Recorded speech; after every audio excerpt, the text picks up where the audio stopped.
غدر 1857 میں ایک انگریز پلٹن نے بیگم حضرت محل کے ساتھ جنگ آزادی میں حصہ لیا۔ اس میں دلچسپ واقعہ رونما ہوا کہ سکندر باغ کی لڑائی میں جب انگریزوں نے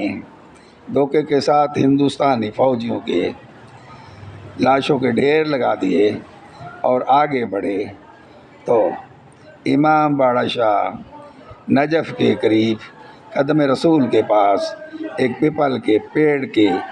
نیچے پانی کے گھڑے رکھے تھے اور انگریز فوجی پیاس بجھانے کے لیے اس کے پاس آتے تو مارے جاتے۔ اس طرح انگریز فوجیوں کی لاشوں کا ڈھیر بن گیا، جس پر ان کے کیپٹن ڈاسن نے پیڑ پر گولیاں برسانے کا حکم دیا اور پیڑ سے بھی گولیاں چلیں،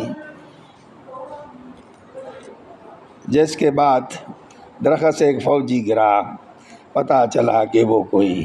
خاتون فوجی ہے جس کا نام امداد جبین ہے۔